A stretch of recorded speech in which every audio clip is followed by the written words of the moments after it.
निबंध के नियमों के बारे में जानेंगे।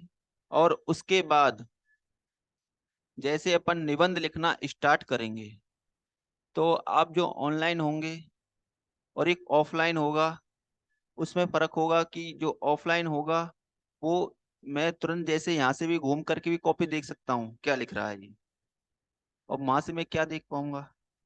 तो जो जयपुर में है भाई, जिनकी परिस्थिति है, जो नहीं आ पा रहे हैं, वो उनका तो लिए ठीक है।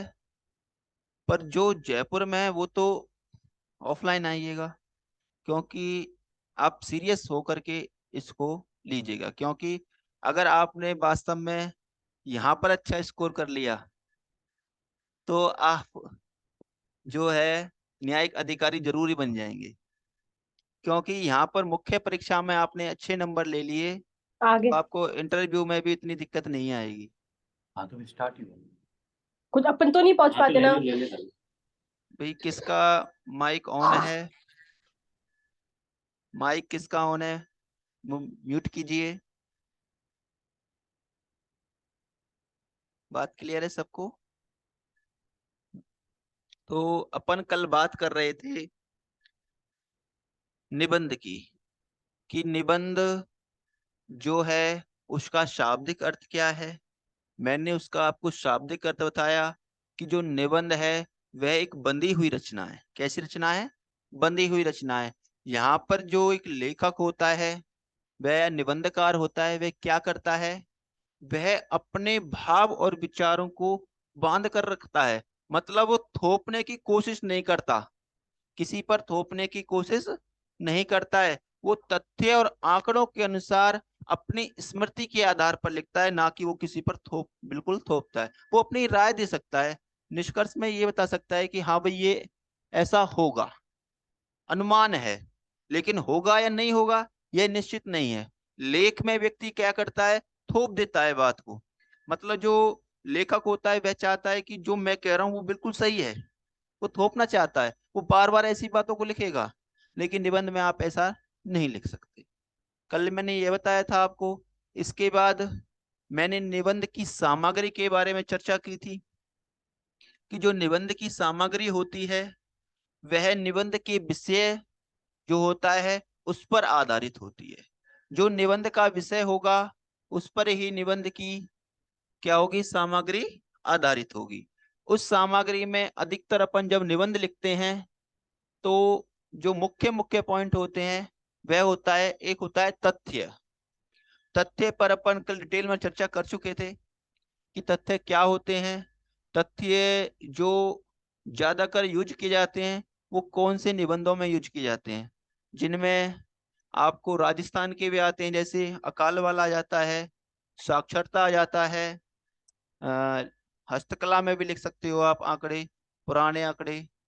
ऐसे कुछ है, जैसे संसाधन में लिख सकते हो कि भाई प्राचीन से तुलना कर सकते हो, वहां भी आंकड़ों का यूज कर सकते हो। या कोई आर्थिक क्षेत्र का कोई ऐसे हो, वहां पर भी आप आंकड़ों का प्रयोग करते हो। या कोई वैज्ञानिक दृष्टिकोण वाले निबंध हो, वहां पर भी आप आंकड़ों का यूज करते हो। तो आप जो तथ्य है ये क्या है? एक आंकड़े हैं। या ये कह सकते हैं कि ये वहां की जो स्पेशल, मतलब एक बहुत जरूरी घटना घटित हुई है, उस विशेष को भी वहां पर लिख सकते हैं। दूसरी अपन ने जो बात करी थी वह करी थी विचार और तर्क की, कि विचार और तर्क क्या है। कि समस्या यही थी, कल अपन ने इस पर डिटेल में बात की थी कि जो विचार और तर्क हैं ये कैसे उत्पन्न होंगे। अपने जो सॉफ्टवेयर है इसमें ये विचार और तर्क कैसे आए। क्योंकि अधिकतर स्टूडेंटों को तो यही प्रॉब्लम है, सर हम खूब पढ़ लेते हैं लेकिन विचार नहीं आते। कल भी इस पर बात करी थी। तो विचार जो आएंगे वो कब आएंगे? जब अपन मैगजीन भी पढ़ लेंगे, अखबार भी पढ़ेंगे, लेकिन उसके साथ साथ अपन क्या करने लग जाएं? एक प्रश्नवाचक चिन्ह दागने लग जाएं। मान लो आप किसी व्यक्ति पर एक प्रश्न लगा दो, तो आप उसकी बाल की खाल निकालते हो नहीं निकालते हो? निकालते हो ना। तो वही यहाँ पर करना है। अपन को बाल की खाली निकालना और वही निष्कर्ष निकलना है। लेकिन वो निष्कर्ष कैसा होना चाहिए? वो निष्कर्ष ना तो अधिकतर मतलब विपक्ष में लिख दो। निबंधकार का सबसे बड़ा रूप यही होता है कि वह क्या करता है, जो पक्ष में तो ज्यादा लिखता है, विपक्ष में थोड़ा लिखेगा। क्योंकि भाई हमको अपना माल बेचना है। आप मार्केट में किसी वस्तु को बेचोगे, आप हानि ज्यादा बताओगे, लाभ ज्यादा बताओगे? लाभ ही बताओगे ना। अगर आप उसके पक्ष वाला तर्क 75% रखना है और विपक्ष वाला 25% रखना है। अगर कोई ऐसी स्थिति आ जाए, ऐसा कोई विषय आ जाए जिसमें विपक्ष के ही बारे में बात कर रहा हो, तो वहां पर आपको उस जो विपक्ष है उसको निष्कर्ष के रूप में लाना है। आप सरकार से भी कंपेयर कर सकते हैं, सरकार से आप क्या चाहते हैं, आप अपना भी दे सकते हैं।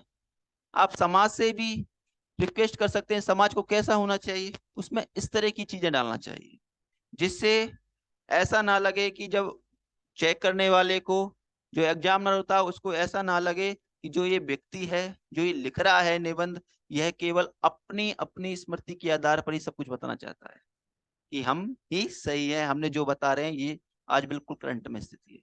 क्योंकि वो और पहलुओं को नहीं देख रहा होता है। हमको यहाँ पर निबंध में क्या है, सारे के सारे पहलुओं को देख करके चलना है। ठीक है। तीसरा पॉइंट था कल्पना। कल मैंने बताया था, कल इसमें चर्चा हो गई थी क्या? नहीं हुई, दो ही हुई थी। एक हुआ था तथ्य पर, एक हुआ था विचार या तर्क पर। आज बात करते हैं कल्पना। कल्पना के बारे में मैंने बताया था आपको, जो कल्पना होती है वो लेखक कब कर सकता है? कल्पना लेखक तब ही कर सकता है जब उसके पास क्या हो, तथ्य हो। अगर मेरे पास कोई सबूत ही ना हो, कोई एविडेंस ही ना हो, और मेरे से कोई पूछे कि भाई क्या वर्तमान में मतलब जो एसएमएस हॉस्पिटल है उसमें क्या स्थिति है, तो मुझे को क्या पता भाई वहां पर डॉक्टरों का क्या चल रहा है। वहां पर डॉक्टरों के बारे में कुछ पूछने लग जाए तो मैं, क्योंकि मुझे वहां के आंकड़े ही नहीं है, मुझे पता ही नहीं है, तो मैं क्या बताऊंगा? तो सबसे पहली बात है, आपको तथ्य का होना जरूरी है। और तथ्य होंगे तो आप क्या कर सकते हो, विचार रख सकते हो अपने। आप सोच सकते हो, वहां की तथ्यों के आधार पर सामग्री को इकट्ठा कर सकते हो, वहां के नई नई जो विषय वस्तुएं किसी लोगों से जान सकते हो, वहां की जानकारी प्राप्त कर सकते हो, डेटा कलेक्शन कर सकते हो। तो आप क्या कर सकते हो, उसके आधार पर जो उसके आधार पर अपनी स्मृति में, मतलब अपने ज्ञान में जो भी बात आ रही है आप लिख सकते हो। और जब आप उसे लिखोगे, अगर आपको उस बात को अच्छी भाषा में लिखना है तो फिर क्या करना पड़ेगा? लेखक क्या करता है, कल्पना ही करता है। और कैसी कल्पना करेगा? या तो उस बात को इस तरह प्रेजेंट करेगा कि वो हंसी में हो, कि सामने वाले को भी ऐसा लगे कि वो हंस के ही बात को कह जाए, और उसका जो बात बहुत गहरी हो, मतलब उस पे बात को सोचने को मजबूर भी कर दे और बात भी कह जाए। एक तो वो इस तरह लिख सकता है। एक, या तो वह कोई कहावत है, कहावतों के माध्यम से कह सकता है। लेकिन बात क्या कह रहा है, वो कहावत को जो विषय है उसके अनुरूप ही उस पर ढाल करके उस बात को कह रहा है। चाहे कोई मुहावरा ले सकता है, चाहे कोई कवितांश की 4 लाइन ले सकता है। मतलब क्या, किसी भी लेखक के विचार को भी वहां पर लिख करके अपनी बात को साबित कर सकता है। तो वो क्या हुआ, वो सारा का सारा कल्पना वाला रूप हुआ। और कल्पना जो होती है उसमें जो मुख्य होते हैं वे क्या होते हैं, तर्क और विचार। तथ्य और विचार, तर्क और विचार तो एक ही होते हैं, तथ्य और विचार। अगर तथ्य और विचार आपके पास हैं तो ही आप क्या कर सकते हो, एक मकान की एक अच्छी सजावट कर सकते हो। मतलब अपनी जो स्वतंत्र मौलिकता है, उसके शब्द हैं, उनको अच्छा दे सकते हो, अन्यथा आप नहीं दे सकते। क्योंकि अगर मान लो मेरे को कोई तथ्य ही नहीं पता और मैं कल्पना कर रहा हूं, अब मैं कल्पना करूंगा तो मैं कैसी कल्पना कर पाऊंगा भाई? जो मेरे मन में आ रहा होगा, जो चल रहा होगा, क्योंकि मेरे पास तथ्य तो पता ही नहीं। जब तथ्य ही नहीं पता और ना ही विचार है मेरे पास, जो मैं कल्पना करूंगा वो सारी सारी कैसी होगी, निराधार कल्पना होगी। उसका निबंध से कोई भी महत्व नहीं होगा। इसलिए निबंध में काल्पनिक जो कल्पना होती है उसको बचना चाहिए। कल्पना कैसी करनी चाहिए, जो तथ्य और विचारों से क्या हो, पूर्ण हो। बात क्लियर? अगर आप कल्पना निराधार कर रहे हो जिसमें तथ्य और विचारों कोई महत्व नहीं है, तो ऐसी कल्पना लिखने से कोई मतलब नहीं है, उसके आपको कोई भी नंबर नहीं मिलेंगे। ठीक है। इसके बाद आता है फोर्थ पॉइंट। फोर्थ पॉइंट क्या है आपका? अभिव्यक्ति कौशल।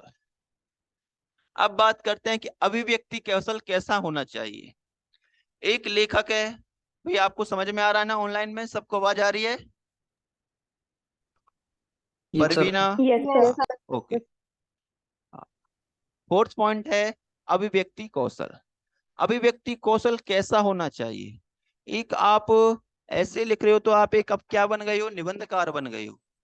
अगर आप एक निबंधकार हैं, एक लेखक हैं, तो आपकी जो भाषा है वो कैसी होनी चाहिए? वो भाषा एकदम सटीक होनी चाहिए, प्रासंगिक होनी चाहिए। मतलब वो ऐसी होनी चाहिए कि सुलझी हुई भाषा होनी चाहिए, सुलझे हुए वाक्य होने चाहिए, आपके विचार बिल्कुल सुलझे होने चाहिए। क्योंकि अगर ये उलझे हुए होंगे तो आप जो लिख पा रहे हैं वह एग्जामिनर नहीं समझ पाएगा। आप कहना क्या चाह रहे हैं वह उसको नहीं समझ पाएगा। इस कारण आपका जो ऐसे लिखना है उसके अच्छे नंबर नहीं मिल पाएंगे। क्योंकि आप कहना कुछ चाह रहे हो, एग्जामिनर कुछ समझ रहा है, तो इसका मतलब क्या है? कुछ भी नहीं। भाई वो नंबर तभी तो देगा कि जब उसको, मैंने बताया ना, आप एमबीए कर रहे हो, तो एमबीए कर रहे हो तो उसमें क्या करते हैं? माल को बेचना ही सिखाते हैं। अगर आप माल बेचने में अच्छे हो, मतलब परफेक्ट हो, तो आप आसानी से बेच दोगे। तो आप क्या करोगे? लाभ ही तो बताओगे। आप जब अपन कोई सामान खरीदते हैं तो एक दुकानदार होता है, वो अपन को लाभ ज्यादा बताता है और हानि तो वो बहुत ही कम। बता दे तो बता दे, नहीं तो नहीं बताता है। तो आपको भी यहाँ पर अपना ही माल बेचना है। किसको बेचना है? जो अपन लिख रहे हैं वो एग्जामिनर है, उसको सामने प्रस्तुत करना है कि वो उसे सिलेक्ट करे या रिजेक्ट करे। सिलेक्ट कब करेगा? जब उसके मुताबिक होगा। और उसके मुताबिक कब होगा? जब आप उसके नियमों के अनुसार लिखोगे। बात क्लियर? अगर आप नियमों के अनुसार नहीं लिखते हो, इसलिए तो मैं बोल चुका हूं आपको, जो निबंध रचना होती है यह गद्य भाग की सबसे टफ रचना होती है। इतने लेख में भी जोर नहीं पड़ता है, कहानी में भी जोर नहीं पड़ता है, आप संस्मरण लिखोगे इसमें भी इतना जोर नहीं पड़ता है। पर लेख और जो ये निबंध है, मतलब एक दूसरे के पूरक हैं। बस थोड़ा सा ही डिफरेंस है। कल बताया था जैसे मैंने, एक होती है नफरत और एक होती है शत्रुता।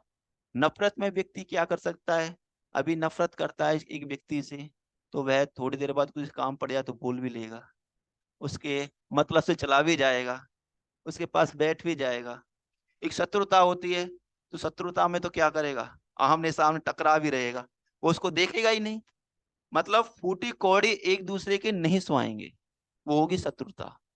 और जहां पर मतलब निकालना हो तो सब तरीके से वो उससे बात भी कर सकता है। तो बस यही अंतर है लेख और निबंध में। आपको क्या करना है? जो लेख में तो विचारों को थोप दिया जाता है आंकड़ों के अनुसार, जबकि यहाँ पर विचारों को थोपना नहीं है। यहाँ पर विचारों को जैसा है केवल एक निष्कर्ष के रूप में लिखना है, उसको थोपने की कोशिश नहीं करनी है। ठीक है, यहाँ तक लिखिए आप। हेडिंग बनाइए कल्पना। आपने सबने रजिस्टर बना लिया होगा, अपना एक अलग रजिस्टर रखना। ठीक है, लिखिए कल्पना। लिखिए विचार और तर्क। देखो भाई, ये जो मैं पढ़ा रहा हूँ आपको, ये आपको कोई भी कहीं भी जाओगे आप, ऐसे ही क्लास ली होगी, इन चीजों को कोई नहीं पढ़ाएगा। सीधे जाएंगे और ऐसे ही पढ़ाएंगे। अगर मैं भी आपको ये 4-5 घंटे, 3-4 घंटे खराब करूंगा आपके, ये खराब नहीं है। अगर ये चीज आप पर आ गई ना, फिर आप दुनिया का कोई भी ऐसे हो आराम से लिख लोगे। अब जिसको ये छोटी छोटी चीजें ही नहीं पता, और मैं आपको एक छोटी मतलब एक स्टेप बाय स्टेप चढ़ाने की कोशिश कर रहा हूँ कि आप एक एक सीढ़ी चढ़ें। मैं ये नहीं चाह रहा कि आप एक संग ही 5वीं सीढ़ी पे कूद जाएं, क्योंकि उससे क्या होगा कि आप अच्छी तरह फिर निबंध नहीं लिख पाओगे। ठीक है, लिखिए कल्पना। वैसे जो मैं बता रहा हूँ समझ में तो आ रहा है ना आपको सबको? कल्पना। लिखिए विचार और तर्क। विचार और तर्क निबंध की नीम है। निबंध की नीम है। विचार और तर्क निबंध की नीम है। इन पर मंजिल का ढांचा तो खड़ा किया जा सकता है। इन पर मंजिल का ढांचा, कोई शब्द नहीं लिखा जाए तो मुझे बोल देना। इन पर मंजिल का ढांचा तो खड़ा किया जा सकता है, लेकिन सजावट विचारों की लेकिन सजावट विचारों की लेकिन सजावट विचारों की मौलिकता से ही की जाती है। सजावट विचारों की मौलिकता से ही की जाती है, जो कि लेखक के कल्पना से ही संभव है। जो कि लेखक के कल्पना से ही संभव है। Next line. कल्पना विचारों की एक उड़ान है। कल्पना विचारों की एक उड़ान होती है,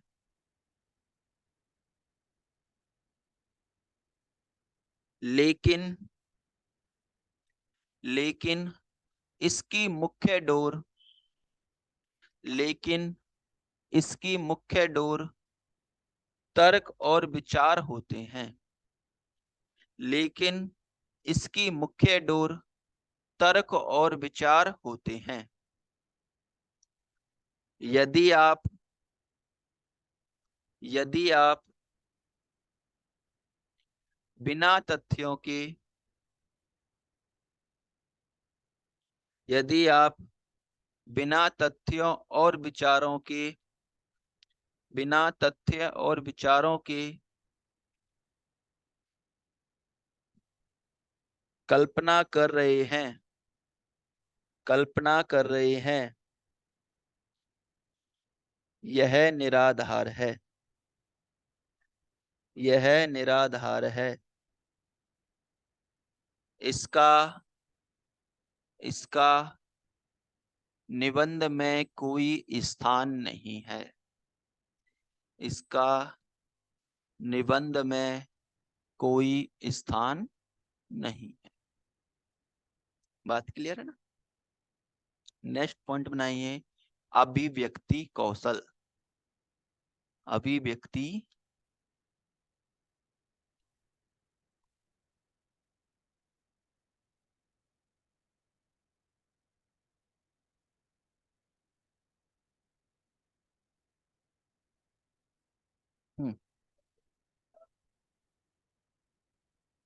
विचारों की मौलिकता का मतलब ये है कि जो आपने विचार आए हैं, जो कल मैंने बताया था, जो विचार आए उनमें स्वतंत्रता, मौलिकता मतलब कि वहां पर बिल्कुल स्वतंत्र विचार लिखने हैं आपको, कि जो आपने आपके दिमाग में जो निष्कर्ष निकल के आए हैं, किसके आधार पर? तथ्य और विचार, तथ्यों के आधार पर। जो भी आंकड़े आपने लिए हैं उसके आधार पर जो स्वतंत्र विचार हैं, और उसके आधार पर आप कल्पना करके लिख रहे हो। ठीक है। देखिए, अभिव्यक्ति कौशल। अभिव्यक्ति का मतलब क्या होता है? अभिव्यक्ति,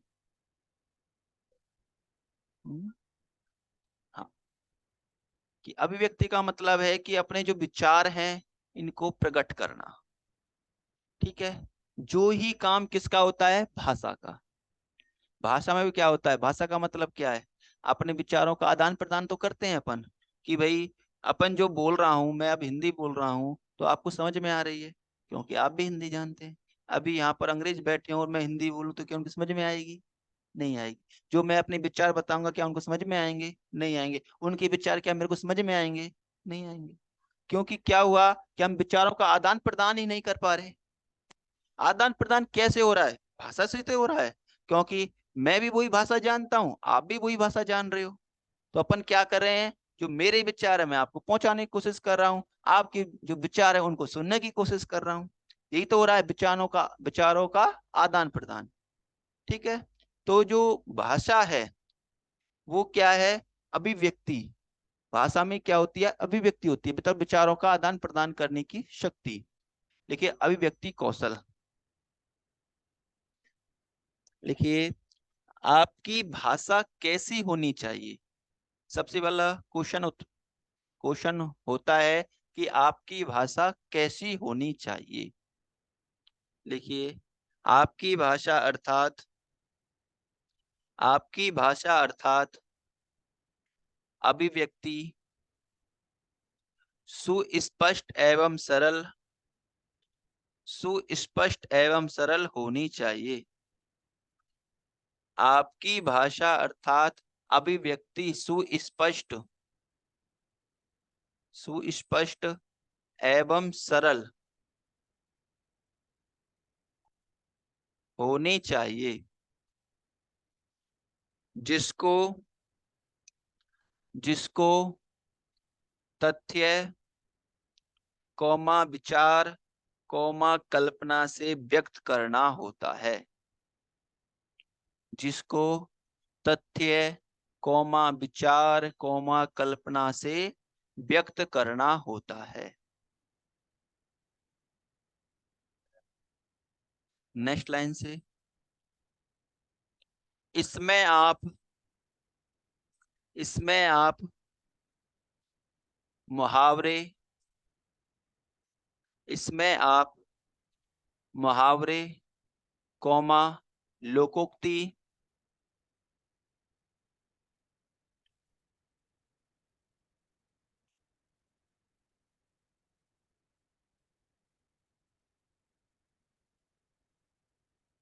लोकोक्ति लोकोक्ति कौमा कविता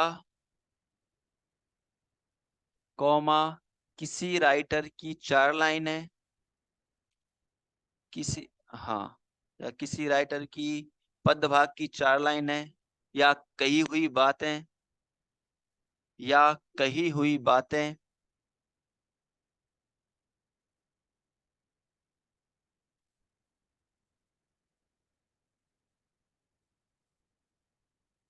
विषय विषय से तारतम्यता में जोड़ना चाहिए। जो आपका शीर्षक है उस विषय से जोड़ना चाहिए, उसकी तारतम्यता में जोड़ना चाहिए, कि ऐसा ना हो कि वह विषय से अलग ही लिख पा रहे हो। आप जो भी 4 लाइन लिख रहे हो, जैसा कल मैंने आपको बताया था कि आप जो भी लाइन लिखना चाह रहे हो वो क्या है, जो विषय है आपका उसका अनुरूप लेकर के, मतलब उस बात को उसमें स्पष्ट करना चाहिए कि हम इस आधार पर ये कहना चाह रहे हैं। ठीक है। अगर उसकी तारतम्यता से जोड़ोगे तो वह जो 4 लाइन है वो आपकी सटीक लगेंगी। अगर उसकी तारतम्यता ही नहीं बैठी और आपने 4 लाइन लिख दी तो उनका कोई मतलब नहीं है। बात क्लियर? ठीक है। इसके बाद लिखिए नेक्स्ट लाइन से, लिखिए इसमें शब्दों के चयन, अभिव्यक्ति कौशल में लिखिए इसमें शब्दों के चयन एवं अशुद्धियों से बचना चाहिए। एवं चयन, हाँ चयन, इसमें शब्दों के चयन एवं अशुद्धियों से बचना चाहिए।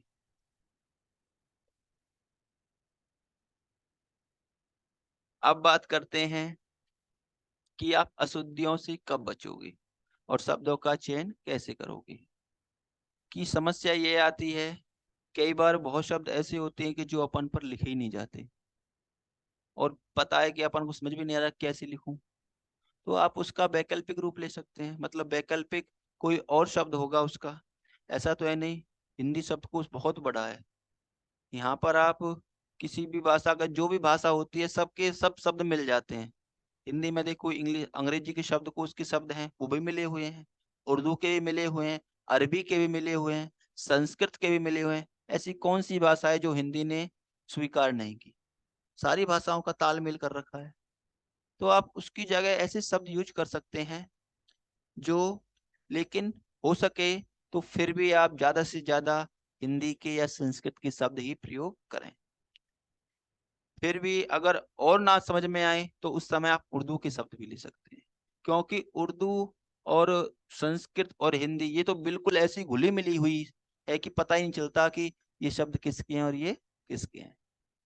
अंग्रेजी के शब्द जब भी पहचान में आ जाते हैं, जबकि उर्दू के और इसके आपके अरबी के और मतलब संस्कृत के शब्द तो पहचान में भी बहुत कम आ पाते हैं कि वो बिल्कुल ताल में मिल जाते हैं। तो आप ऐसे शब्दों का भी चयन कर सकते हैं, ठीक है। पर अशुद्धि से बचना चाहिए, क्योंकि हो सके जितना हो उससे आपको अशुद्धि से ही बचना चाहिए, क्योंकि जितना आप शुद्ध लिखोगे उतना ही इंप्रेशन अच्छा जाएगा। क्योंकि आपने एक पैराग्राफ में 10 अशुद्धि कर दी, अगर एग्जामिनर के ने उसको एक बार देख लिया फिर वो गोले करने में कसर नहीं छोड़ेगा। और हिंदी वाले तो होते भी ऐसे ही हैं, कभी देखा हो तो उनकी नजर भी बहुत पैनी होती है। वो इंग्लिश में क्या होता है, आप कर्सर लिखते जाते हो, पता नहीं आधा खुद को भी समझ में आता है, आधा एग्जामिनर को भी आता है, कभी किसी को भी नहीं आता है, चल रहा है बस, यही नहीं पता कि लिखना क्या बस एक कर्सर सा बना चलते हैं। यहाँ पर तो क्या स्पष्ट अक्षर लिखा जाता है, जब स्पष्ट लिखा जाता है और जो चेक करने वाला होता है वो भी रात दिन लिखने का ही काम करता है। हाँ, इसमें नहीं मार सकते, क्योंकि इसमें तो आपको पूरा लिखना ही पड़ेगा, अगर आप नहीं लिख रहे हो तो अर्थ का अनर्थ हो जाएगा। माँ तो सर आपकी बिंदी लकीर के भी से। नंबर कट जाते हैं। हाँ बिंदी ना लगाने के भी नंबर काट लेते हैं। हाँ, हिंदी में काट लेते हैं, लेकिन निबंध जो होते हैं उसमें इतना नहीं होता है। देखो वो जो काट तो लेते हैं, जो बूढ़े बूढ़े लोगों ने बताया था ना, अगर आपकी कॉपी किसी युवा के हाथ में चली गई, वो इतनी फिर भी छोटी बहुत मिस्टेकों को इग्नोर कर जाता है, क्योंकि उसको चाहिए मैटर अच्छा, बच्चा कहना क्या चाह रहा है। लेकिन जो और अपने आरपीएससी के मैं आपको हकीकत बताऊं, यहाँ पर जो भी कॉपियां जाती हैं वो बिल्कुल ऐसो की जाती हैं कि बिल्कुल ऐसे जो इतने मोटे मोटे चश्मों से आराम से एक एक कॉपी को आराम से एक एक घंटे तक निकालते रहते हैं।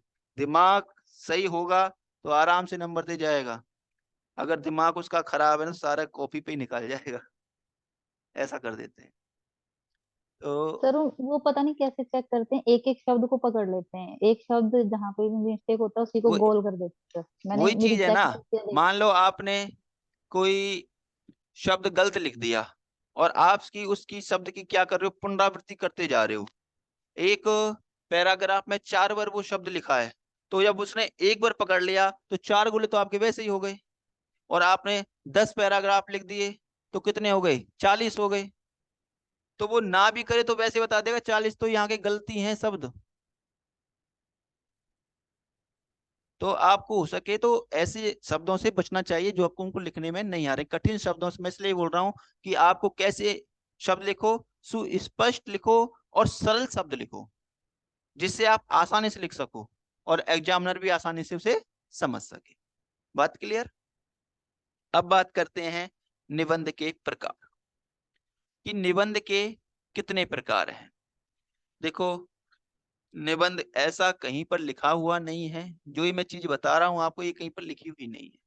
ये क्या है, एक लेखक की कल्पना के आधार पर बता रहा है कि भाई ऐसा ऐसा होता है। निबंध के ऐसे कोई भी पैमाने किसी लेखक ने, मतलब किसी भी जो राइटर है उसने निर्धारित नहीं किए हैं, लेकिन फिर भी हम जो मानते हैं कि भाई इनका इसमें पालन करना चाहिए, तो उसी हिसाब से बता रहा हूं मैं निबंध के प्रकार। क्योंकि निबंध के प्रकार ऐसा नहीं है कहीं पर आपको लिखे मिलेंगे कि भाई ये 4 प्रकार के हैं, 5 प्रकार के हैं, 6 प्रकार के, नहीं। केवल एक हम विषय के आधार पर निर्णय लेकर के ये आपको बता रहा हूँ, ठीक है। जो फर्स्ट होता है वह होता है वर्णात्मक। कैसा होता है, वर्णात्मक।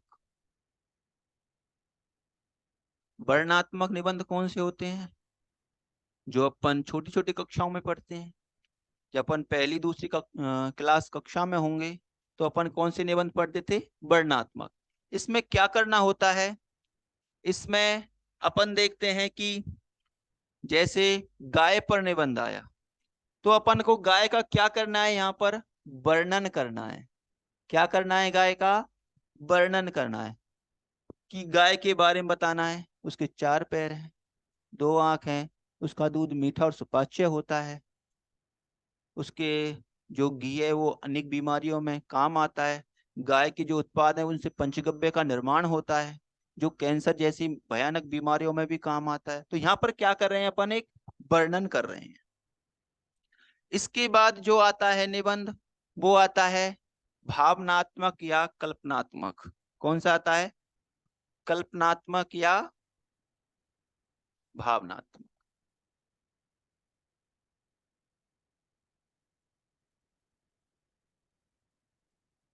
जब बच्चा वर्णन करना सीख जाता है तो उससे उम्मीद की जाती है कि जैसे ही वह थोड़ा सा बड़ा हो जाता है, 7वीं 8वीं में आ जाता है, कि उसको देखा जाता है कि इसकी कल्पना शक्ति कितनी विकसित हुई है, वह क्या सोच पा रहा है, वर्णन के अलावा वह कल्पना क्या कर पा रहा है इसमें। तो उससे क्या की जाती है, कल्पना के रूप में निबंध लिखवाए जाते हैं। वो निबंध कैसे होते हैं, वो निबंध होते हैं कि आपके, जैसे यदि मैं भारत का प्रधानमंत्री होता, तो वह सोचता है क्या लिखूं इसमें, तो उसको थोड़ी सी प्रेशर दिया जाता है कि वो अपनी कल्पनाओं के आधार पर लिखे। तो वहां पर आपको इस तरह के निबंध दिए जाएंगे, मेरे सपनों का भारत, यदि मैं भारत का प्रधानमंत्री होता, या हमारे व्यवहार में शामिल होता भ्रष्टाचार, तो वह सोचने को थोड़ा मजबूर होता है, कल्पना कर सकता है। इसके बाद जैसे और बड़ा होता है तो उसको विचारात्मक निबंध दे दिए जाते हैं। कैसे दिए जाते हैं, विचारात्मक।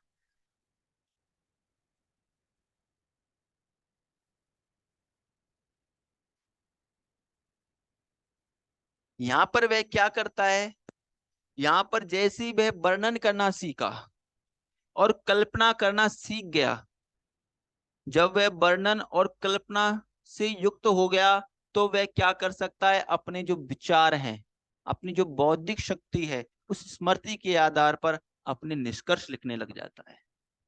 उसको बोल देते हैं विचारात्मक। बात क्लियर। इसके बाद होता है संस्मरणात्मक। यहां पर क्या होता है, संस्मरणात्मक में जब व्यक्ति को वर्णन करना आ गया, कल्पना से ओतप्रोत हो गया, अपनी भावनाओं के और विचारों को लिखना आ गया, तो वह क्या कर सकता है, कभी कहीं घूमने गया, कोई यात्रा वृतांत है, क्या विचारात्मक संस्मरणात्मक। तो यहाँ पर वो क्या करता है, यहाँ पर जैसे कोई यात्रा में गया, किसी यात्रा के विषय पर लिख दिया, और उसमें वो कैसी भाषा का प्रयोग करेगा, सुस्पष्ट भाषा का प्रयोग करेगा, जैसा देखा ऐसा ही लिखेगा। कैसा दिखा, मान लो कोई यात्रा पर है, जैसा उसके सामने जो भी घटनाएं घटित होती गई, या किसी अन्य के सामने घटना घटित हुई, उसने सुनी, जैसा उसने सुनी, जैसा उसने देखा, उसको एज इट इज ऐसे ही लिख देना। वो क्या हो जाएगा, संस्मरणात्मक निबंध। ठीक है। और इसके बाद आ जाता है व्यंग्यात्मक। व्यंग्यात्मक इसमें क्या करता है, इसमें लेखक देखता है कि जो राजनीति में चल रहा है, जो धार्मिक जो एजेंडे चलते हैं इनमें चल रहा है, या कोई आर्थिक विषमता है, या समाज में फैली हुई कुरीतियां हैं, तो इन पर लेखक क्या करता है, अपने विचार लिखता है। कैसे विचार लिखता है, व्यंग में। कैसे विचार लिखेगा, व्यंग में लिखेगा, तीखे विचार लिखेगा, जिससे ये समाप्त हो। वह अपनी बात को समाज के सामने रखने की कोशिश करेगा, वह राजनीति के जो अखाड़े हैं वहां पर रखने की कोशिश करेगा कि भाई आप जो ये कर रहे हो गलत है, जो ये राजनीतिक प्रपंच है ये गलत है, ये धार्मिक जो असहिष्णुता है ये गलत है, जो ये कुरीतियां चल रही हैं, जो आर्थिक विषमता है, ये सब क्या है, गलत है। तो वहां पर वह क्या करेगा, व्यंग के रूप में इनको लिखेगा। तो वह क्या कहलाएगा, व्यंग्यात्मक निबंध। बात क्लियर? लिखिए भाई, हेडिंग बनाइए वर्णात्मक। हेडिंग बनाइए वर्णात्मक। लिख तो सब रहे हो ना भाई? लिखने की कोशिश करो, क्योंकि वहां पर आपको लिखना ही है। अगर आप लिखोगे नहीं, और मैं तो मानता हूं कि आप अगर मेंस की तैयारी कर रहे हो, आपको तो लिखने की आदत बना लेनी चाहिए, और टाइम के अनुसार बना लेनी चाहिए। कितनी देर में हमको इतना लिखना है, तो ये अच्छा लिख पाओगे वहां पर। लिखिए,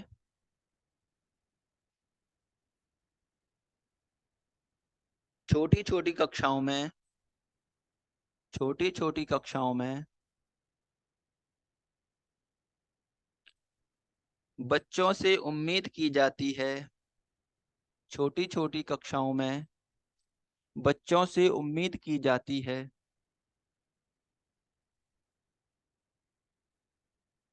कि वह वर्णात्मक निबंध लिखें, कि वह वर्णात्मक निबंध लिखें। जैसे दीपावली, ईद, गाय, रेलवे स्टेशन का दृश्य, इस तरह के निबंध सबने लिखे हैं। ऐसा तो है नहीं आपने नहीं लिखे हैं, सबने लिखे हैं। नेक्स्ट हेडिंग बनाइए कल्पनात्मक या भावनात्मक। लिखिए, जब बच्चे छोटी छोटी कक्षाओं से, जब बच्चे छोटी छोटी कक्षाओं से कुछ बड़ी कक्षाओं में पहुंच जाते हैं, कुछ बड़ी कक्षाओं में पहुंच जाते हैं,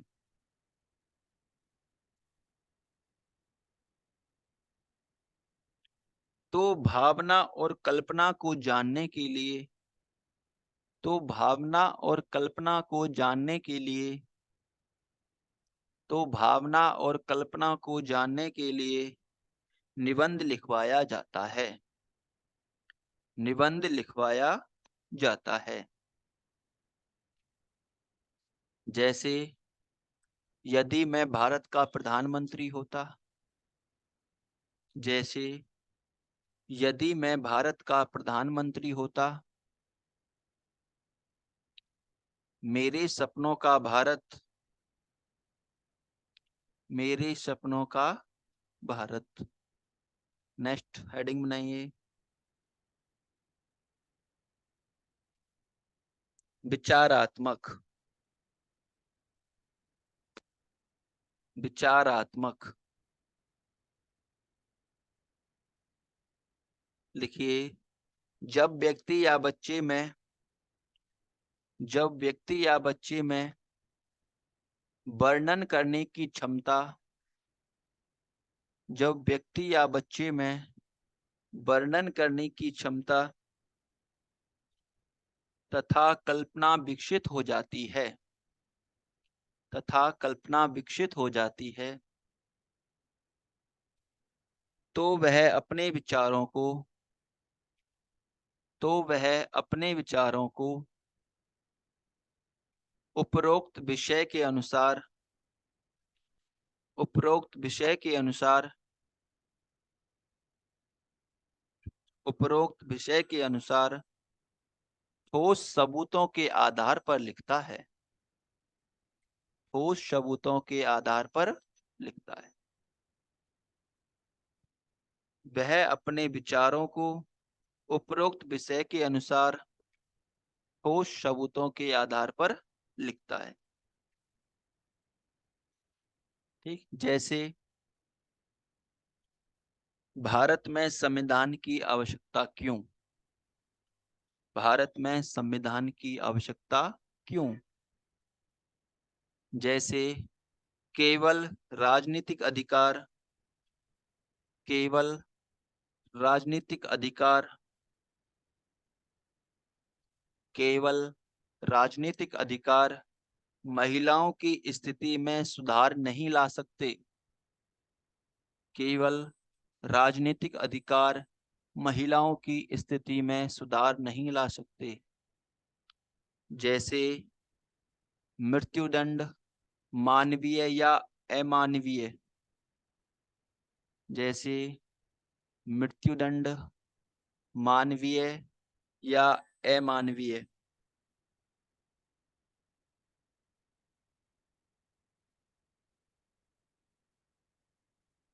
नेक्स्ट पॉइंट है संस्मरणात्मक। संस्मरणात्मक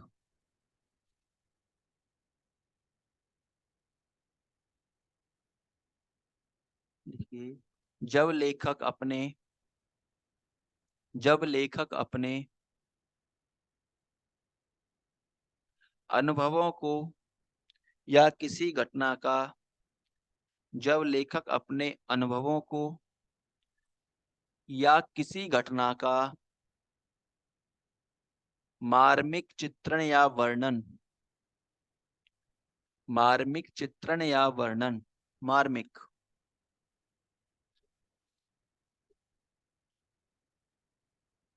मार्मिक चित्रण या वर्णन अपनी स्मृति के आधार पर करता है। स्मृति मतलब ज्ञान, मतलब बुद्धि के आधार पर। सब पर्यायवाची हैं ये। अपनी स्मृति के आधार पर करता है, उसे संस्मरणात्मक निबंध कहते हैं। उसे संस्मरणात्मक निबंध कहते हैं। इसे कहीं कहीं पर अमूर्त भी कहा जाता है। अमूर्त ये भी बोल दिया जाता है, अमूर्त निबंध। ठीक है ना? मतलब बौद्धिक चिंतन, इसका मतलब होता है बौद्धिक चिंतन। वही बात यहां पर है। नेक्स्ट लिखिए, जैसे मेरी असफलताएं। जैसे मेरी असफलताएं। जैसे भारत में लोकतंत्र का भविष्य। भारत में लोकतंत्र का भविष्य।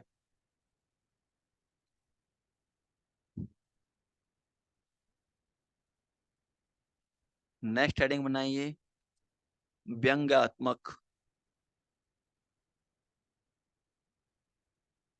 लिखिए, जब लेखक तेज तो नहीं चल रहे हैं ना? हाँ। जब लेखक राजनीतिक प्रपंच जब लेखक राजनीतिक प्रपंच कौमा प्रपंच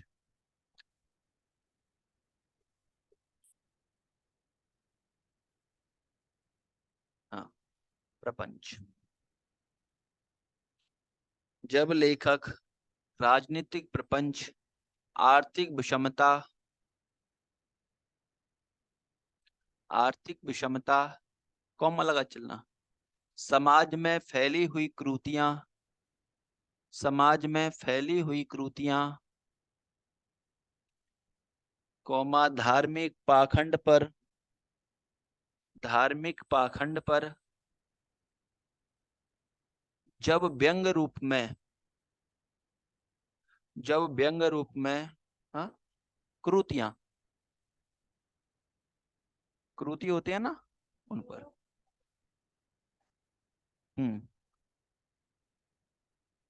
कुरीतियां हाँ,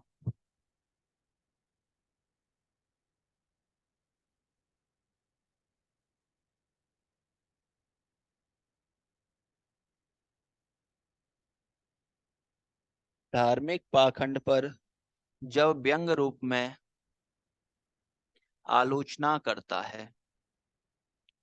व्यंग रूप में आलोचना करता है। जैसे अच्छी बाड़ें अच्छी बाड़ें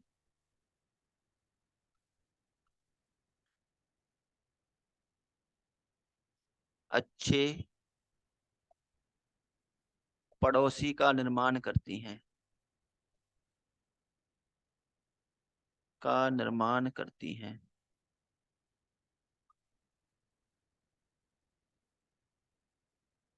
अच्छी बाड़ें अच्छे पड़ोसी का निर्माण करती हैं, अच्छे पड़ोसी बनाती हैं, कुछ भी लिख सकते हो।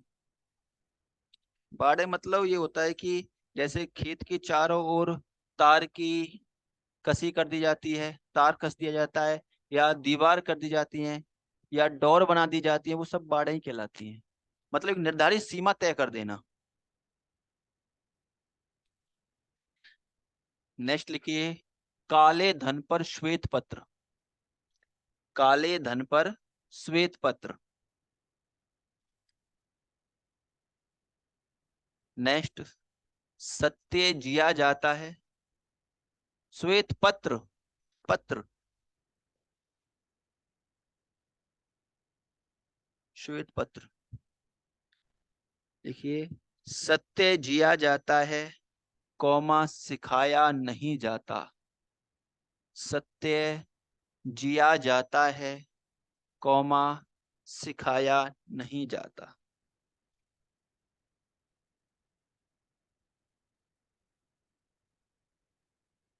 अब तक अपन क्या क्या बात कर चुके हैं? अपन सामग्री की बात कर चुके हैं, निबंध का शाब्दिक अर्थ जान चुके हैं, और निबंध के प्रकार जान चुके हैं। अब नेक्स्ट हेडिंग बनाइए, निबंध कैसे लिखें। निबंध कैसे लिखें तथा उसके आवश्यक बिंदु, तथा उसके आवश्यक बिंदु। पहले समझिए आप।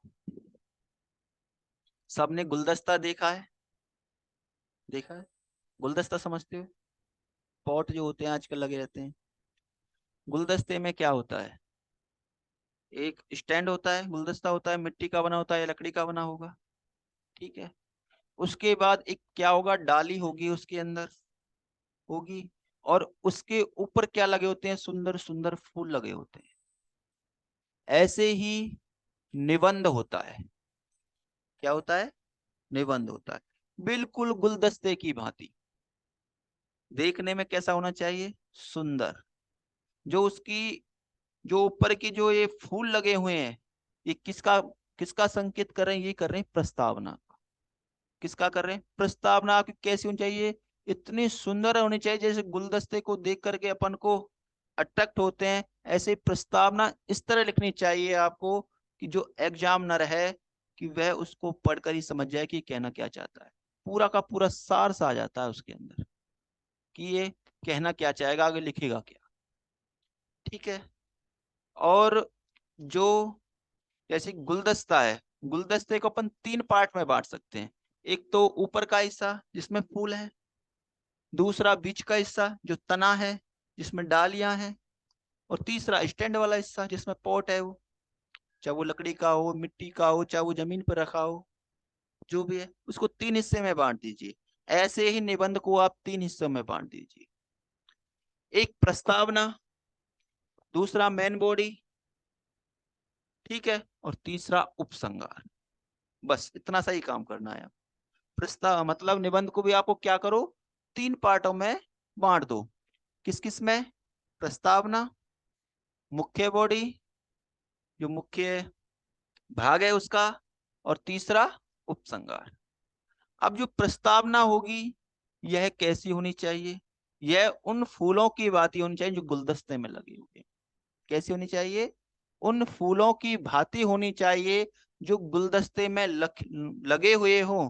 और जो आपकी जो मुख्य भाग है वह कैसा होना चाहिए? तने जैसा मजबूत। कैसा होना चाहिए? तने जैसा मजबूत होना चाहिए। वहां पर आपको केवल विस्तार करना है, केवल आपको उसमें ऐसी बातें लिखनी है जिससे वो अट्रैक्टिव लगे। क्या करना है? उसका विस्तार करना है। प्रस्तावना में बता चुके होते हो आप कि जो आप क्या क्या बताना चाह रहे हो इस निबंध के अंदर, वहां पर बस उनका क्या करना होता है? विस्तार करना होता है।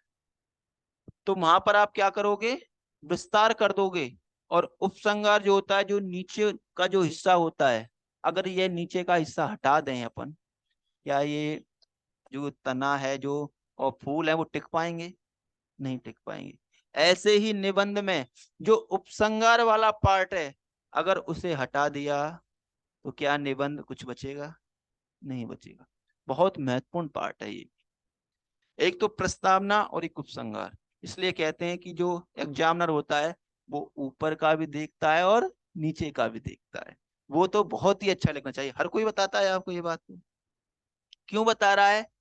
क्योंकि जो उसका जो बेस है वो क्या है? उपसंहार ही तो है। वहां पर क्या कर रहा है? वहां पर आप क्या करोगे?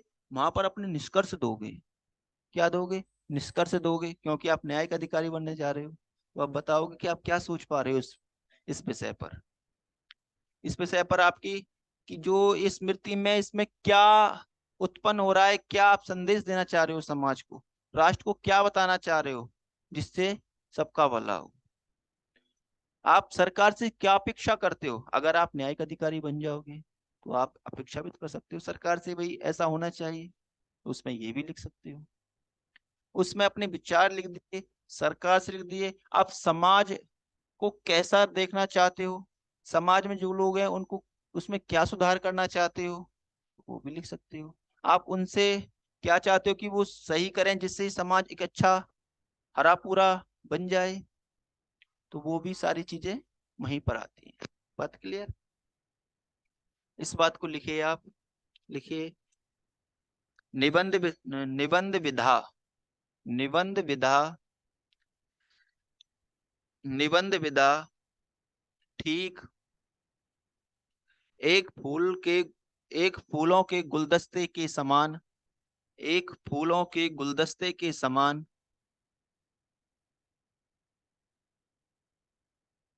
गुलदस्ते की तरह है या समान है? गुलदस्ते के समान है।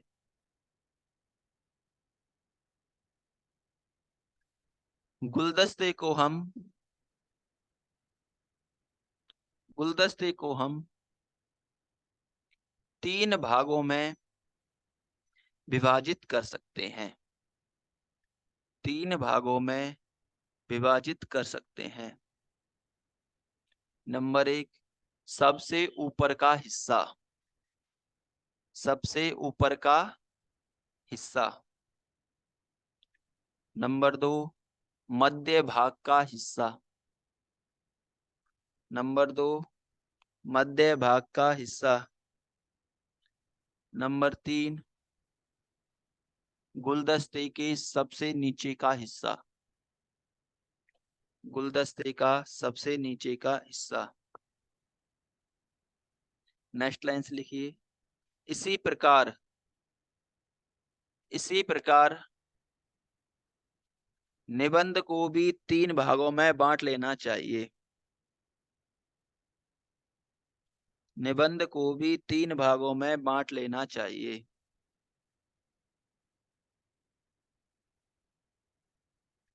नंबर 1, सबसे ऊपर का हिस्सा प्रस्तावना।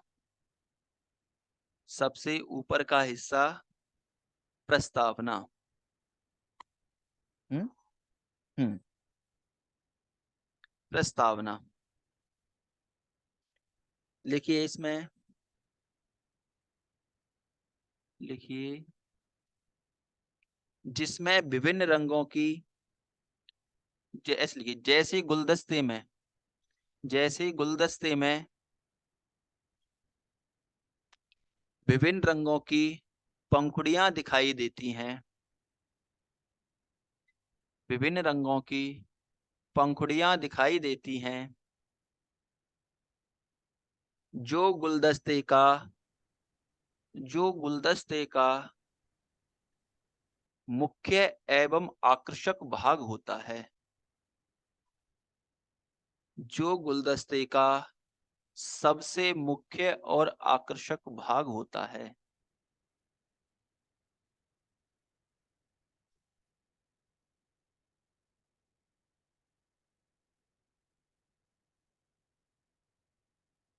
जो यह सबसे मुख्य भाग है, नेक्स्ट लाइन से, जो ये सबसे मुख्य भाग है,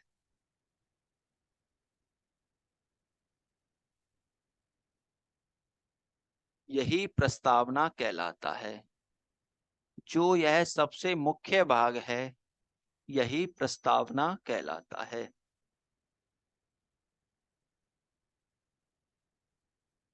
प्रस्तावना आकर्षक,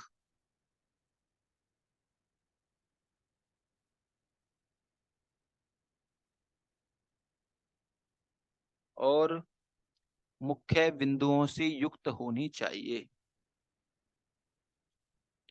मुख्य बिंदुओं से युक्त होनी चाहिए। बात क्लियर?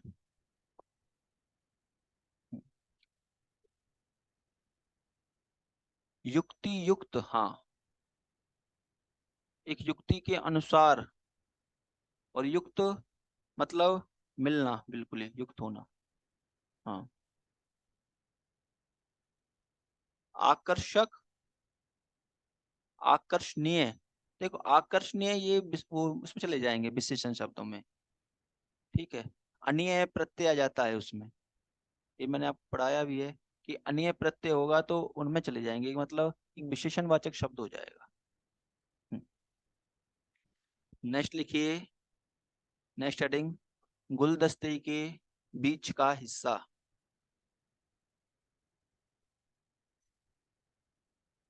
इस भाग में, इस भाग में डंठल या तना होता है। डंठल या, डंठल ही बोलते हैं ना उसको अपनी देसी भाषा में, डंठल या तना होता है।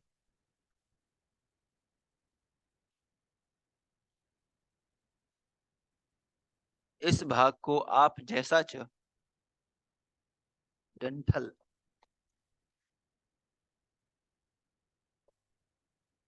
डंठल क्या, हाँ बिंदी लगा दो तो भी सही है, ये भी सही है।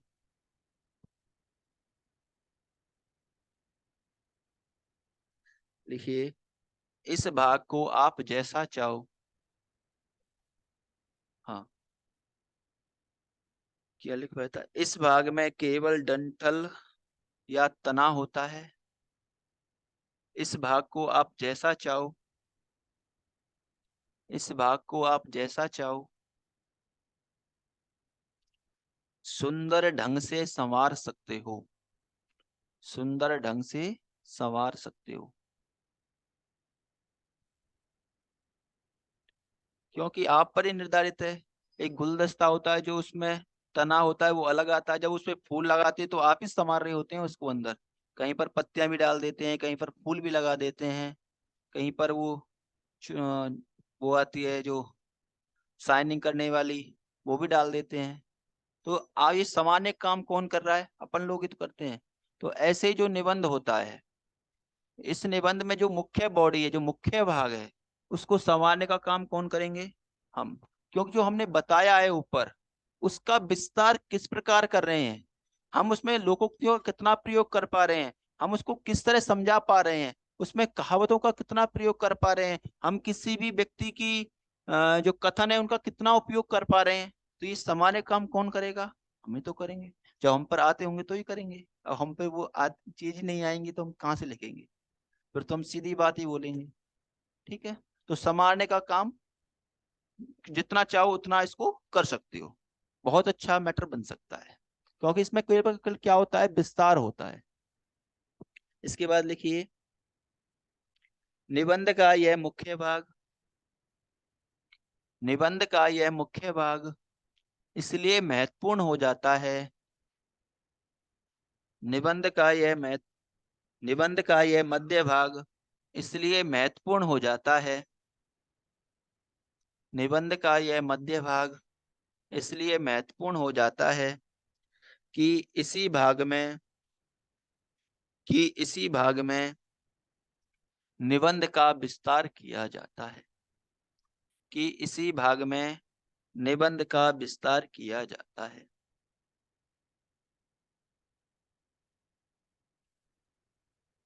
नेक्स्ट हेडिंग बनाइए, जहां गुलदस्ता स्टैंड पर लगाया जाता है, मतलब नीचे का भाग, गुलदस्ते के नीचे का भाग, उपसंगार।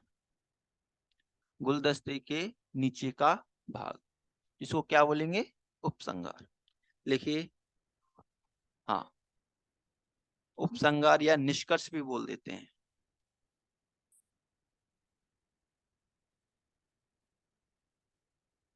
निष्कर्ष भी कह देते हैं इसको। देखिए, स्टैंड या आकार, स्टैंड या आकार,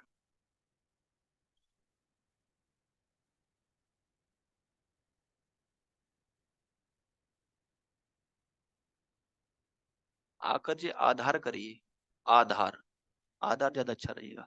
स्टैंड या आधार, आधार मतलब बेस।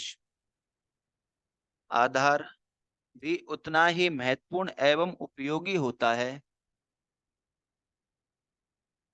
आधार भी उतना ही महत्वपूर्ण एवं उपयोगी होता है जितना सबसे ऊपर का भाग, जितना सबसे ऊपर का भाग। यदि किसी मकान का आधार मजबूत ना हो, यदि किसी मकान का आधार मतलब नींव मजबूत ना हो, तो क्या वह मकान ज्यादा समय तक टिक पाएगा? क्या वह मकान ज्यादा समय तक टिक पाएगा? ऐसे ही निबंध में अगर आपने उपसंहार नहीं लिखा है तो फिर वो क्या है, निबंध का कोई उतना महत्व नहीं हो जाता, बहुत सारे नंबर काट दिए जाते हैं, क्योंकि ये मेन पार्ट होता है उसका। और सबसे ज्यादा जो बच्चे कमी करते हैं वो इसी भाग में करते हैं। क्या करते हैं कि जो ऐसे स्टार्ट करते हैं लिखा, और फिर जैसे ही वो टाइम का देखते हैं और तुरंत काट करके और आगे चलते बनते हैं। आप थोड़ा सा मेन बॉडी में कम कर दीजिए ना, क्या दिक्कत है? आप टाइम के अनुसार कीजिए। आपको 2 घंटे मिलेंगे वहां पर, जब 2 घंटे मिल रहे हैं तो 3 निबंधों में बांट दीजिए। कितना बांटना है? एक 600 शब्द का है आपका, दो 450 शब्द के हैं, ठीक है। तो उसमें से आप 5-5 मिनट तो आप ऐसा दीजिए, 15 मिनट तो तीनों निबंधों को दीजिए। क्या? सोचने के लिए। जैसे ही आप कोई भी विषय देखो उसको सोचो, उसके बारे में सोचो कि आप क्या क्या लिख सकते हो, इसमें क्या क्या पॉइंट हो सकते हैं आपके पास। अगर आपके पास पॉइंट है, आप लिखने की शक्ति रखते हो, तो उस विषय को उठाइए। अगर आपको ये लग रहा है कि मैं लिख नहीं पा रहा इस पर, तो क्यों उठा रहे हो? कई बार बच्चा ऐसा करता है, दो होते हैं और आते भी हैं, उठा लेता है, पीछे देखता है मेरे को तो समझ में ही नहीं आ रहा, अब क्या करूं, बीच में छोड़ देते हैं बहुत। आप ऐसा उठाइए जिनमें से जो अच्छा लिख सकते हो, जिस पर ज्यादा, उसको उठाइए। और उस 5 मिनट में उसके पॉइंट बनाइए कि इसके 4 पार्ट कर लिए मैंने, 5 पार्ट कर लिए। भाई इसका मैंने पहले इंट्रोडक्शन दे दिया, फिर मैंने इसके बारे में कुछ बातें बता दी, फिर मैंने इसके पक्ष बता दिए, फिर मैंने इसके विपक्ष बता दिए, मैंने कारण बता दिए। जो भी है आपके पास, जो भी मैटर आपने इकट्ठा किया है, फिर आप निष्कर्ष पे चले जाइए। नहीं है तो पक्ष विपक्ष तो लिखिए, उसकी इंट्रोडक्शन लिखिए, थोड़ा सा उसका विस्तार कीजिए, उसके पक्ष लिखिए, विपक्ष लिखिए, उपसंहार लिखिए। 3 पेज तो आराम से इसमें ही भर जाते हैं। सच बता रहा हूँ, 3 पेज आराम से भर जाते हैं। और 3 पेज आपने लिख दिए तो, और वो भी अच्छी तरह लिख दिए, तो आप अगर जो 15 नंबर का है उसमें से आप 10 से 12 नंबर तो ले सकते हो, अगर अच्छा लिख रहे हो तो। देखो, पूरे की मैं गारंटी नहीं देता हूँ, पूरा हिंदी में नहीं मिलते हैं, ठीक है, पर 10 से 12 आराम से आप ले सकते हो अगर आप अच्छा लिख रहे हो। अगर आप 3.5 पेज लिख पा रहे हो, 4 पेज लिख पा रहे हो, तो आपको 600 वाला सफिशियंट है। क्योंकि उस एग्जामिनर को पता है कितना टाइम मिल रहा है, कितना नहीं है, वो भी सब कुछ जानता है। ऐसा नहीं है कि वो पट्टी बांध के बैठा है कि नहीं इतना ही लिखेगा, क्योंकि उसको भी इतना पता है कि हाँ, बस वो क्या देखना चाह रहा है कि आप बता क्या रहे हो विषय के बारे में। जो उसका जो मुख्य जो पॉइंट है वो उसको देखना चाहता है। अगर उसके अनुसार आप लिख पा रहे हो तो वो आपको नंबर हाथ खोल के देगा। अगर उसके अनुसार नहीं लिख रहे हो फिर तो वो कंजूसी करेगा ही करेगा, ठीक है। इसके बाद नेक्स्ट हेडिंग क्या बनानी है आपको? कहाँ तक लिखवाया मैंने आपको? अच्छा, इसी में लिखिए, कंटिन्यू कीजिए इसको। इसी प्रकार, इसी प्रकार यदि निबंध का यह अंतिम भाग, इसी प्रकार निबंध का यह अंतिम भाग जो उपसंहार कहलाता है, जो उपसंहार कहलाता है,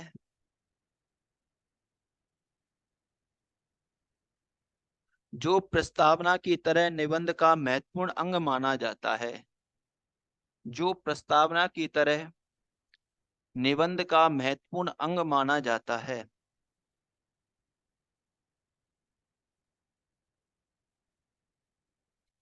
उपसंहार से तात्पर्य है,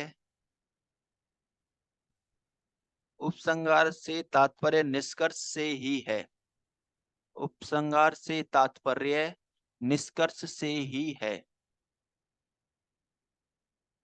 यानी निबंध में क्या लिखा गया है उसका निचोड़ आपको लिखना है।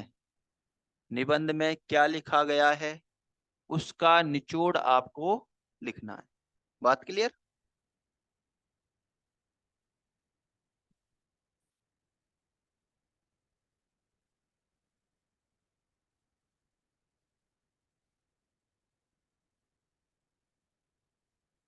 नेक्स्ट हेडिंग बनाइए, प्रस्तावना के आवश्यक बिंदु। प्रस्तावना के आवश्यक बिंदु।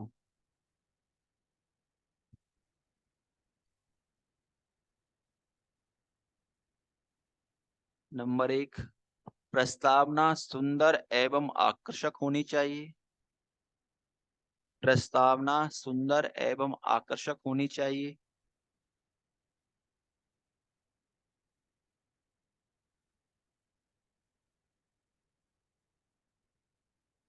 नंबर 2, प्रस्तावना निबंध का, प्रस्तावना निबंध का 1/4 भाग होना चाहिए।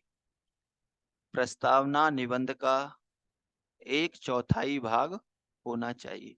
मतलब कितना हो गया? अगर आप 1/4, 1/3 नहीं 1/4, हाँ, कि अगर आप 2 पेज लिख रहे हो तो आधा, मतलब उसका 1 पेज उसका आधा हो गया और उसका भी आधा कितना हो गया? आधा, आधा पेज। तो इतनी लाइन आपको लिख चाहिए, 8-10 लाइन हो गई। अगर आप 3 पेज का लिख रहे हो तो 12 लाइन कीजिए, 12-13 लाइन ले लीजिए। ठीक है, एक मतलब 1/4 भाग आपको ही लिखना है।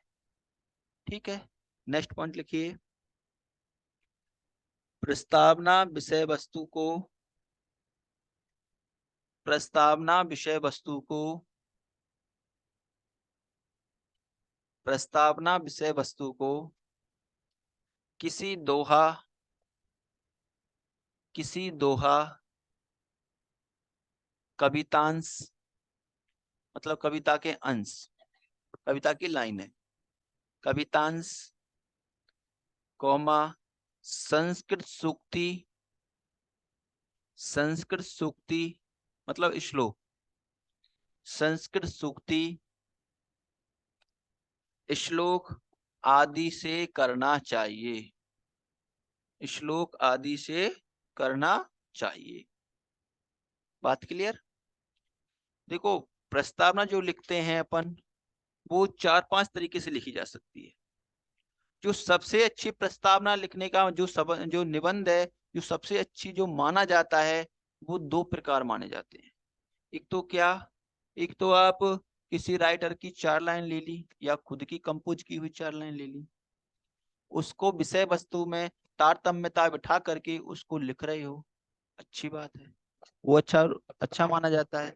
दूसरा, कोई व्यक्ति है, किसी व्यक्ति की घटना को आप सीधा का सीधा उससे जोड़ दो और उस घटना से उसको चालू करो, कोई दृष्टांत से उसको चालू करो। जैसे मान लो कि न्यूटन की घटना हो, न्यूटन के कोई नियम की घटना हो, जैसे सेब वाला कोई घटना ले सकते हो, कोई कहानी की घटना ले सकते हो, उसका तारतम्य बिठा करके अगर ऐसी घटना का भी दृष्टांत दे करके आप प्रस्तावना चालू कर रहे हैं तो ये भी एक अपने आप में अच्छा माना जाता है। तीसरी होती है कि आप क्या कर रहे हो कि मतलब एक साधारण से ही स्पष्ट, मतलब कोई शब्दों से स्टार्ट कर दी, जैसे जो विषय वस्तु है वही शब्द लिया, जो अपने टॉपिक में जो शीर्षक दे रखा है उसी शीर्षक से आपने उसे स्टार्ट कर दी, ये भी ठीक है, चल जाता है, कोई इसमें दिक्कत नहीं है। जो सबसे अच्छे हैं वो ये दो होते हैं। ऐसे तो 8-10 प्रकार से लिख सकते हैं प्रस्तावना, उसमें कोई दिक्कत नहीं है। चाहे फिर आप कोई कविता लिख दो फिर, या फिर अपनी कोई उदाहरण अपने जीवन की कोई घटना से भी आप स्टार्ट कर सकते हो। सबसे जो अच्छी बात, जो अच्छा पॉइंट है, वो दो को लिख लो आप। किस तरह करनी है आपको, या तो अपने जीवन की कोई घटना या कोई दृष्टांत या किसी लेखक की घटना से आप उसे स्टार्ट करो, सबसे अच्छा पॉइंट। दूसरा जो पॉइंट है वो या किसी 4 लाइन या दोहा या सूक्ति या श्लोक से आप उसे शुरू करो, उसके तारतम्यता बिठा करके। ये दोनों ही जो पार्ट हैं बहुत सबसे महत्वपूर्ण माने जाते हैं। जो फर्स्ट इंप्रेशन होता है बहुत अच्छा पड़ता है इस पर। इन दोनों का आप ध्यान रखना है। आपको जो भी आप ऐसे स्टार्ट करो, निबंध लिखो, इन दोनों को ही लेकर के चलना है, औरों को छोड़ो आप। एक तो ऐसी होती है कि आप जो आलोचनात्मक में लिखते हैं ना, जो आलोचनात्मक में लिखते हैं, इस तरह भी आप कर सकते हो, उससे अच्छा प्रभाव नहीं पड़ता है, क्योंकि शुरू में ही आप आलोचना वाले भाव लिख रहे हो तो वो अच्छी नहीं मानी जाती है। जो ये 2 पॉइंट बताए हैं मैंने, ये सबसे अच्छे बेस्ट है, इससे ही आपको लिखना है। नेक्स्ट पॉइंट लिखिए, प्रस्तावना की संक्षिप्त विषय वस्तु। प्रस्तावना की संक्षिप्त विषय वस्तु में संपूर्ण निबंध का विषय वस्तु, क्योंकि जो प्रस्तावना होती है उसमें हम जो बताना चाह रहे हैं निबंध में क्या होगा, क्योंकि विस्तार तो उसकी मुख्य बॉडी में होता है। प्रस्तावना में ये बता दिया जाता है कि अपन इसमें क्या क्या चीज डालने वाले हैं निबंध के अंदर। जो संक्षिप्त विषय वस्तु होती है उसका सारांश झलकना चाहिए। देखिए इस बात, उसका सारांश झलकना चाहिए। प्रस्तावना की संक्षिप्त विषय वस्तु में संपूर्ण निबंध का सारांश झलकना चाहिए।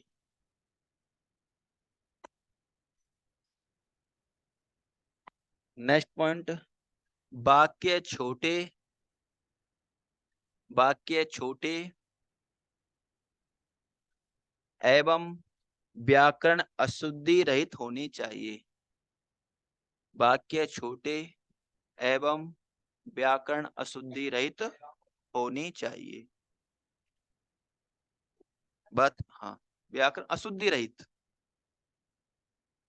जो आप व्याकरण में प्रयोग कर रहे हो, जैसे चिन्हों का प्रयोग कर रहे हो, बचना चाहिए जितना हो सके, क्योंकि आपने प्री में पढ़े ही हैं सबने। जब प्री क्लास ली होगी तो चिन्ह पढ़े ही होंगे, और जो चिन्ह है उनका थोड़ा ध्यान रखना है आपको।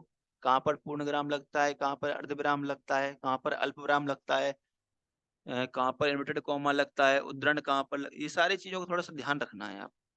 ठीक है, कहीं पर गलती हो जाए तो कौन सा चिन्ह लगा करके अपन सही कर सकते हैं, त्रुटि पूरक चिन्ह कौन सा होता है, ये सब पढ़ाए हुए हैं मैंने आप। ठीक है, तो आज के लिए इतना ही। इसके बाद कल कंटिन्यू करेंगे। कल मध्य भाग के नियम जानेंगे और उपसंहार के। उसके बाद अपन राजस्थान के ऐसे स्टार्ट करेंगे। उससे पहले अपन कुछ जो होते हैं स्लोगन होते हैं या किसी राइटर की बातें होती हैं उनको लिखवाऊंगा, जिससे आपको आसानी रहेगी उसको लिखने में। फिर अपन ऐसे पे सीधे आ जाएंगे। भाई जो आज करवाया इसमें किसी कोई दिक्कत तो नहीं है ऑनलाइन में? No sir. नहीं सर, सब हाँ, ठीक है। क्या? ठीक है सर, बिल्कुल। बिल्कुल ठीक है। अच्छा, कोई किसी को इधर ऑफलाइन में किसी को कोई दिक्कत हो? नहीं है, सबको क्लियर है? ठीक है, सबको समझ में तो आ रहा है ना?